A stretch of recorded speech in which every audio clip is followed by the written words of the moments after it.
What's up, and welcome back to another episode of Make It Make Sense, a Catch Cortez podcast. It's your boy Hirsch. Got Rick in the building.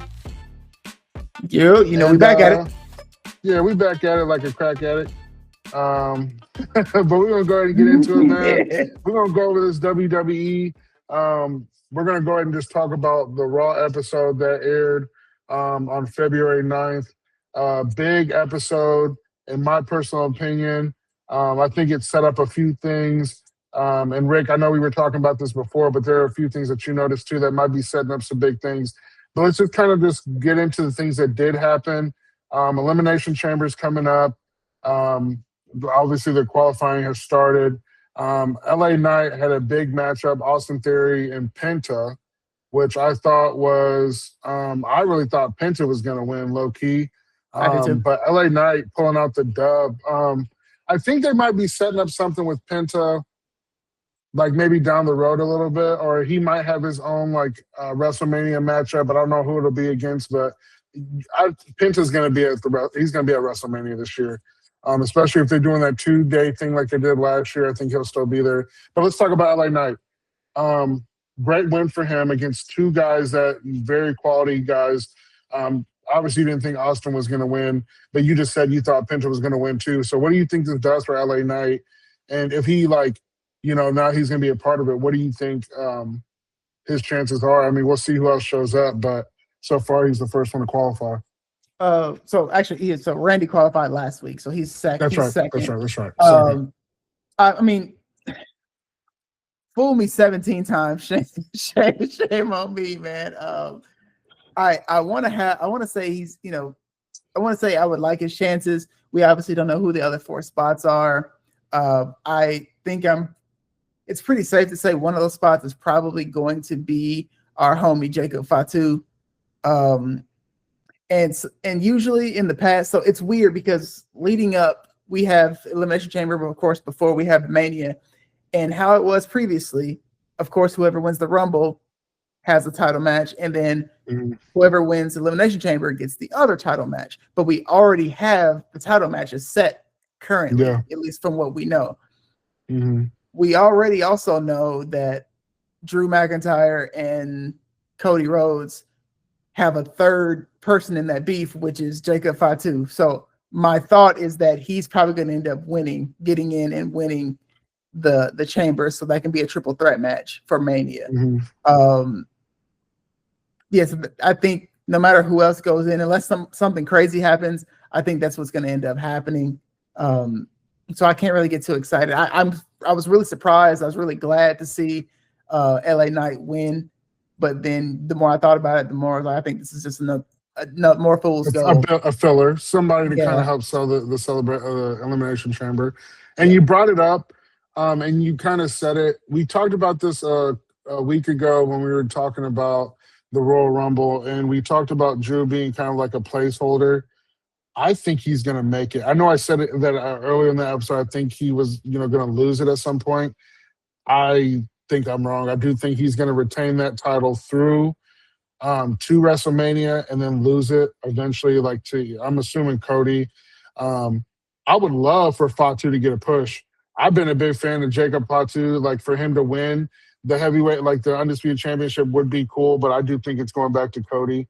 I mean, I hate to say it, dude, Cody's the guy right now. If it's not going to be Roman, with Roman being a part-timer, we'll talk about Roman in a minute, but you're right. I do think that Drew is going to keep that title, that might be the story they're going for because, and we'll touch on it in a second, but Roman and CM Punk, we already know that's lined up. Roman already admitted, he already said, I'm choosing you because it's not because I want you, it's because I hate you. So that's already set up. We know that Cody is gonna face Drew, but like you said, having that third person making a triple threat match at WrestleMania in Las Vegas would be dope. So yeah, I mean, good for LA Knight. We'll see what happens. On the other side, Rhea Ripley won hers. Looking at the matchup that she had, I mean, no offense, but Rhea was gonna win that one. Yeah. I mean, talk about it. Yeah, I mean, she had Lyra Valkyria, who's had some, she's had some steam in the last few months. Yeah. So nothing against her, but then you had Ivy Noel, who was absolutely just another body in this match because Yeah. all of the qualifying matches are triple threats. Um, Mm-hmm. yeah, she's absolutely the equivalent to like a B-Fab on SmackDown. Like you need her to fill a space right now. And nothing against either of them. They're great workers for sure, but they just don't have spots right now. You know what I mean? And that's Yeah. tough. There's only so many spots. So you knew from the beginning that she was going to win, and it was probably going to be a somewhat fairly quick match. And if for the most part really was. So there wasn't too much of a sweat there. I expect EO to get in as well. And I don't think they'll have I don't think they'll play the friction angle like Judgment Day is doing right now, you know, pseudo, but they'll definitely both be in it. I wouldn't be surprised. Yeah, and I think that's what's kind of crazy. I don't really know, like with the women's story right now, like obviously it's leaning towards Liv. He's probably going to pick Stephanie Vaquer. We'll talk about that in a moment a little bit as well. But like, I think Rhea versus Jade would be interesting. I don't know if like Rhea is like, I think once again, Rhea is a person that we know is going to be in WrestleMania, but I just don't know if it's going to be an aspect of her like winning. Because I'm trying to think who else would really join the Elimination Chamber, and there is one person who I think will join, and I think she's going to come back like maybe at SmackDown, maybe at Raw. But I think Bianca, I think she's going to make her return, and she's either going to do this. She's going to do one or two things. She's either going to come back and she's going to be like, she's going to win her qualifying match. She's going to go to either Adam Pearce or Nick and say, I want my shot. I want to be able to get in. And either that or she's going to pull a John Cena and say, I'm in the Elimination Chamber, and she's going to be one of them. So I could see them setting up Rhea versus Jade, because I look at the rest of the female talent right now, and it's like, I mean, Liv is obviously going to be tied up with Steph once again. So then it's like, you know, Nia Jax, no, I don't think she's going to get another title. Io Sky, I think her time is kind of like, not necessarily past, but like we already had Io as a champion. So I'm also kind of interested. I mean, maybe like Last Legend, I think she'll end up qualifying. I think she gets in. I think she's going to qualify for the Elimination Chamber. But like right now with Jade, it's got to be Bianca. Like that just makes the most sense. But if it's not going to be, then Rhea could potentially be the person that's going to go all the way. I agree. And I'm not sure if you were able to watch SmackDown last week, but someone had a very similar easy-ish match to Rhea. And I think she poses a threat to being in the match as well. And that's my homegirl Tiffy. See, and I love Tiffany Stratton too, but like she was just champion. Like she just got it taken from her. Like however long. I don't think she got a rematch though. I don't think she got a rematch though, which is can be, you know, an angle, right? Mm-hmm. I somehow, similar to your point with Bianca forcing her way in somehow, whether it's the Elimination Chamber or coming back right before Mania, wouldn't be surprised for them to find their way into a triple threat. Those are some very strong and, you know, beautiful and crazy athletic women. Putting them in a triple threat match would be insane. Of course, setting it up right is the most important thing. So we'll have to see how that goes. But that would be interesting. Yeah. One person I would like to see in it, and this is before we move on to Roman Reigns and Liv, the Royal Rumble winners. I want to say the one person I would love to see in an Elimination Chamber, just because of what it is, Sol Ruka. Like if she got into that, like, because think about it, like if she is going to go against, like, I mean, how much more high flying entertainment can you get besides Tiffany Stratton and Sol Ruka in the same fight? I mean, we saw them kind of go at it a little bit during the Rumble. Like, granted, Sol's not going to win anything, and she's not going to win it all, but I just think, like, she's proven herself to be an up-and-coming talent. I feel like she's going to get that push that Stephanie first got when she got in, right? Like, they kind of pushed Stephanie. They were pushing Stephanie. Now, here she is the champion, and she's doing a great job being a champion. So that's who I would like to see. Like I said, I know I said Lash Legend. I think if she got into the Elimination Chamber, like, she proved herself at Rumble that she can go. and that she can be a person that people are gonna have eyes on. Because you can't tell me there was a few times where she would hit a move on one of these girls, and you go like, oh shit, like dude, she is strong as hell. So I mean, we'll see who else that really fills out the elimination chamber. You know, there are going to be a few people that are going to just be bodies, right? But either one of them, I could see like a young talent. If they do decide to add one of those to elimination chamber, I could see it being one of those two, for sure. Is any dark horses you think might show up in the elimination chamber? For either men's and women's? For either one. Yeah, I definitely like Lash Legend being a potential one. For the men, and we talked about him last week. Obafemi, I think, could find his way in. Like you said, given his Rumble performance, Oba would be crazy, dude. That'd be, and he's officially on the WWE roster now. So like, yeah, I don't think he's officially settled on a show yet, but I'm not sure. Yeah, but that would make the most sense. I mean, because I think Trick Williams and Javon, because Javon Evans he's currently on Raw right now.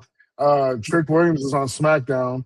So like it would make sense for Oba to go on to Raw just because of like I don't want to call it, or I don't know what else to really call it, but like he's got it, bro. Like, it's the show. The following, and it shows because people were really excited about him leading off the Rumble and eliminating, like I said, 5 guys in a row. So yeah, that'd be cool if they got Oba in there. I could see him.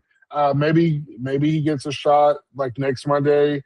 Maybe he'll be a part of the eliminate or the qualifying match maybe next week on Raw, or maybe he shows up on SmackDown this week. I mean, we don't really know, but it's dope nonetheless. But let's start talking about the Royal Rumble winners. We already talked about Roman.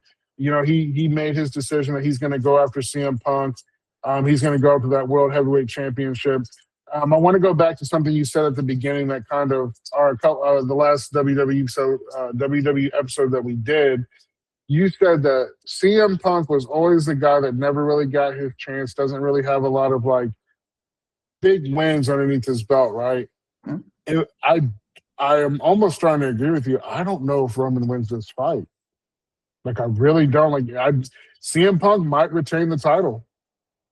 I think he does, man. And it sucks. Obviously, we're big Roman fans, but given the sort of run Roman's been on the last few years, ultimately losing, to Cody, and then of course losing last year in the triple threat match as well.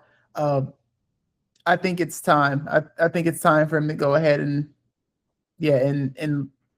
put CM over, because like I said, he's never last year at Mania was his first main event, right? But now this will be his actual main event win with the title. So yeah, I think this is where he checks that last, Hall of Fame check mark off the list. Not that he wasn't going anyway, but yeah. Yeah. I am interested to see what's going to happen in the aspect of if Roman does win the heavyweight championship, how long he retains it, how long he holds it for, who takes it from him, when they take it from him. Because like I said, if Roman is going to be a champion, you have to be there. You got to be able to defend it. You can't just, I'm not, not, every week. Okay, not every week. You're not going to be defending your title every week, but like you can't just be showing up every couple of months. I mean, granted, yeah, he was shooting a movie, he was doing things like that's understandable. Like for example, they mentioned Braun Breaker had an undisclosed injury and had surgery, so like he's another person like he's not going to be in the elimination chamber because you already know he's going to be fighting whoever the hell the masked person is, Seth Rollins. But whoever it is, that's who he's going to fight. But yeah, I mean, Roman is already decided on CM Punk, so that's going to be kind of fun to see. Those two, like Roman does hate him. Like, I mean, it goes back to Survivor Series when CM Punk was about to step out of that cage, and Roman was like, "No, dude, like you're going to stay here. Like you don't get to dictate when you're going to go. I'm telling you when you can go." And I knew that it was going to set up those two having some sort of beef, and now here we are. Let's talk about the other side though, Liv. First off, that segment with Dom and Stephanie, once again, as a Spanish speaker, those two talking shit to each other was hilarious. Liv calling a puta at the end, I thought was hilarious because Stephanie was like, "¿Quién sabe si la puta?" and like smacked the hell out of Dom, which I thought was funny. Like it's obvious, like that's who she's gonna pick. Like, yeah, Liv is gonna go over to SmackDown and she'll go she'll go talk her shit to Jade again.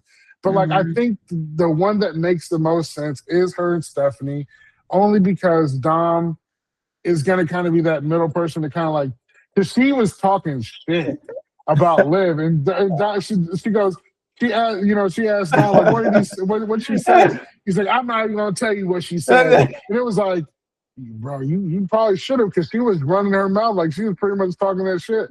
But I do think Stephanie versus Liv would be great. I do think eventually we will see the divide between Liv and Raquel, only because Raquel was so close to winning that match against Stephanie, just for Liv to kind of come in and kind of mess it up, right? That was the week before, I know. But the point I'm getting at is that I do feel eventually like there's gonna be a big implosion of the Judgment Day coming up. Does it happen at WrestleMania or before WrestleMania? I'm gonna say no. Maybe the Raquel and Liv thing will happen where those two will really split, because Roxanne, I think, being there, I think she's going to be Liv's new buddy or whatever. But we'll see. I mean, I'm interested to see what Liv does decide when she does make her decision. But that's how I feel about that. The other thing, let's talk about another women's match that we're probably most likely going to see. One of my favorites, she made a return back again, AJ Lee, and she came out there talking to Becky Lynch, and talking that mess to Becky Lynch. Becky was mad about, I think that's what we're gonna get, right? She was like, she can claim that she was there to watch Maxine Dupree wrestle and she got her ass whooped, but for AJ to come out, I think it's a really good point of like she's gonna be around. Like it's almost WrestleMania season, so like we're gonna start seeing AJ Lee a little bit more now that they're back stateside. So that's gonna be cool. I would have loved to see her at the Rumble, but obviously, like I said, she didn't need to be a part of it because she's already gonna get a match against Becky Lynch for the Intercontinental Championship, which I do think she ends up winning. I do think AJ is gonna be back around for a little bit. Brie, that's another thing too. Nikki Bella, Brie Bella, Nikki and Brie Bella claim that they're back. So I do think that we might see them at WrestleMania fighting for the Women's Tag Team Championship. But I want to ask you this before we move on. AJ Lee and Becky Lynch, I love what they're doing with this, because it kind of started back with CM Punk and CM Punk and Seth, right? And those two kind of getting involved, and it kind of starting, and then it kind of like died out, and then now it's back again, right? I love what they're doing with it. And we said this, and I'm going to ask you again. Do you think that the women's story right now happens to be better than what's going on the men's side of WWE? 100%. And for the most part, it's been that way for a while. This whole saga, whether it's Becky, AJ, or CM Punk, Seth, is just the combined story that keeps on giving. Because for the longest it was CM Punk and Seth beefing, and then it was all four of them, and now it's just the women, and they're the guys are off fighting different people. Seth's hurt, but at some point, like they're gonna fight, of course, at Mania. At some point after that, so I think CM Punk obviously retains, right? And then at some point, Seth is going to circle back again because his wife just beat his wife. So it's going to circle right back, and it's just we're just going to keep doing this thing over and over again, which I love. So yeah, I love how they're doing it. I love that AJ's just presence is pissing the hell out of me. Becky so mad. Oh my god! I mean, she turned like when it comes out, it's like the man has returned, and it's like that red. That's how red Becky was. Like she was pissed, dude. Like upset, bro. But I totally agree with you. Crazy. Oh, dude, when she gets going, bro, I think it's just funny because like like you said, the accent gets thick and she really gets mad. But like I said, I'm very excited about what they're doing with the women's story of the WWE. I think we're gonna have some great WrestleMania matches. Like obviously, as more get announced and as we get closer to WrestleMania, obviously we'll cover those matches and we'll talk about what we think and stuff like that. But let's talk about. We're gonna go down a little conspiracy theory before we wrap up this episode. And the name of the episode is called "Make It Make Sense," right? So I'm gonna say something, and Rick's gonna help me out here and kind of explain where I'm coming from because we talked about this. Okay. So in the previous episode, we talked about a certain somebody who performed at the Super Bowl, right? Bad Bunny. Now, for those who don't remember or kind of just listening and learning a little bit about some wrestling, I believe it was 2023 in Puerto Rico.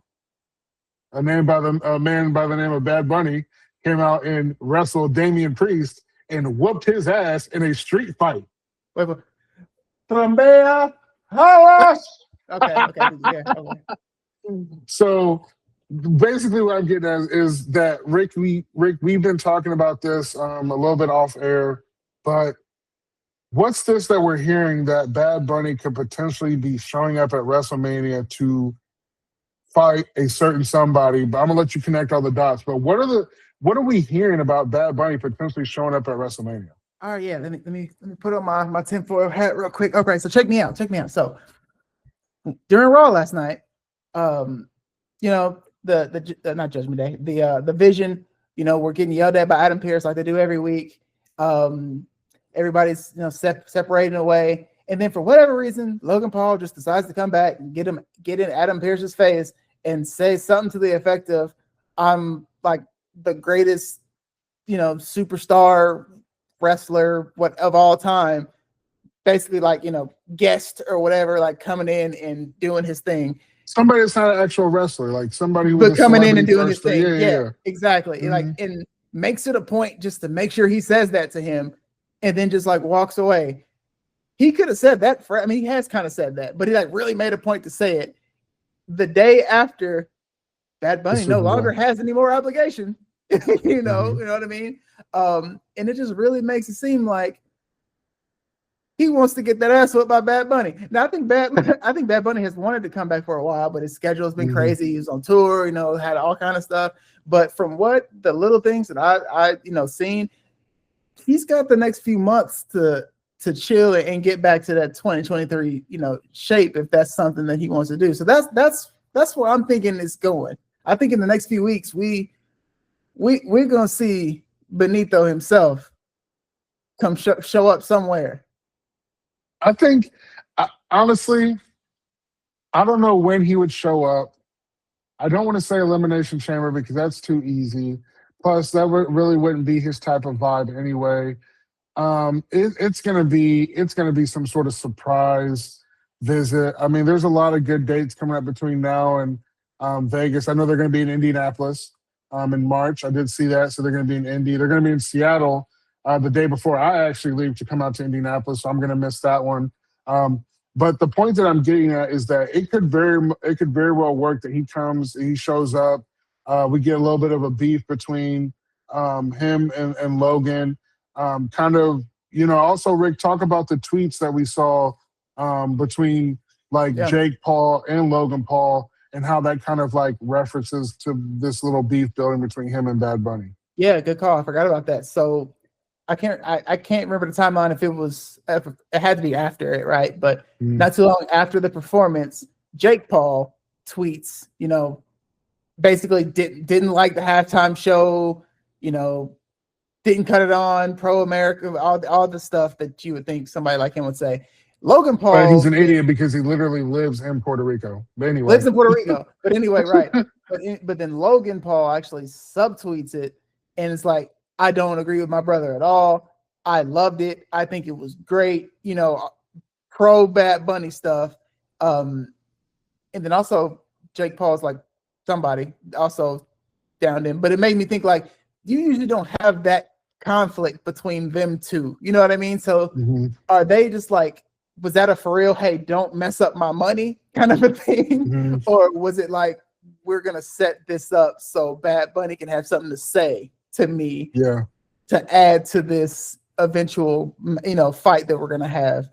So that's just another piece that potential. I wouldn't be surprised if he might show up at Mania and they set it up for, say, Backlash in Tampa, in May, or even SummerSlam, to give him some more time to really train. Because he doesn't, because Mania is already going to be big as is, like I said, with Roman being there, and with, you're already going to have Cody, and then like obviously with the women, you're going to have all the big like names. Like, and I don't mean this in a mean way, like you don't necessarily need Bad Bunny, but at the same time, like as a person who went to WrestleMania last year, that was the thing that was missing. Like, obviously, every WrestleMania, there's always like, or at least recently, there's always been like that one like celebrity match, that one celebrity thing, right?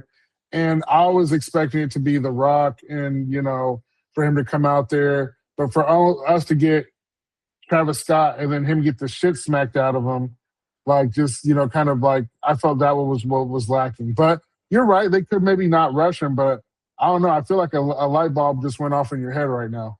It did. 3 years ago, like I said, 2023. 3 years ago in May will be the 3-year anniversary, which is Backlash. Will be the 3-year anniversary of that match. He wrestled Damian Priest at Backlash in 2023 in Puerto Rico. That's right. Yeah, it makes sense. God. I mean, and honestly, bro, like you said, he's done now with like having, because like he's done with the tour. He's done with the Super Bowl stuff. Like it would make sense for him to kind of like take like a month or two into train and at least show up. But like you said, he's such a superstar, dude, that like he could just show up to Backlash and like, and immediately just like he's gonna get his match against Logan. But I don't know, man. Maybe he shows up to WrestleMania and like interferes with like Logan's match or something. And then maybe that, like, instead of getting that fight right then and there, at least we're kind of like setting up something for the future. But you're right, dude. Like, it would be dope for Bad Bunny to come back. That would be really cool, kind of to see that crossover and everything. But at the same time, with the WWE now being owned by, I'm not even gonna really say their name, but it's just a certain group that aligns with certain people. And basically, long story short, I could also see them not doing it to kind of stay off of the president's radar and stuff like that.